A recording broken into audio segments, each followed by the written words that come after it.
আসসালামু আলাইকুম। কৃষি এগ্রো নার্সারির পক্ষ থেকে স্বাগতম। আমি মোহাম্মদ আমিরুল ইসলাম, জেলা নাটোর, থানা বড়াইগ্রাম, গ্রাম তালসো, কুন্ডুপাড়া।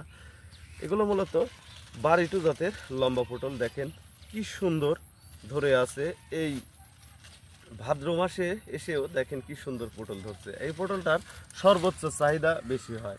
এই পটলটার একটা গুণ, কোনো ধরনের পরাগায়ন নেই। যশোরের পটল যেমন পরাগায়ন, এই পটল কোনো ধরনের পরাগায়ন নেই, পরাগায়ন ছাড়া পটল।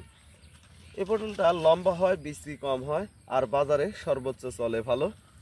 তে আমরা এই পটলটা মূলত উঁচু জমিতে চাষাবাদ করতে হয়। পটল বলতেই উঁচু জমিতে চাষাবাদ করতে হবে। নিচু জমিতে পটল চাষাবাদ করলে ভালো ফলন পাবেন না। এই দেখেন দুইটা পটল ধরে আছে, আধ হাত করে লম্বা। যে দুইটা পটল ধরে আছে কি লম্বা লম্বা। তো ভিউয়ার্স, আপনারা যদি এই বাড়িটু জাতের লম্বা পটলের চারা সংরক্ষণ করতে চান, আমরা নভেম্বর মাস থেকে জানুয়ারি, ফেব্রুয়ারি, মার্চ পর্যন্ত এই পটলের চারা সারা বাংলাদেশে সেল দিয়ে থাকি। আপনারা যদি পটলের চারা নিতে ইচ্ছুক হন, অবশ্যই আমাদের স্ক্রিনে দেওয়া নাম্বারে যোগাযোগ করবেন। আর ভিডিওটি অবশ্যই একটি লাইক, শেয়ার, কমেন্ট করবেন। আসসালামু আলাইকুম।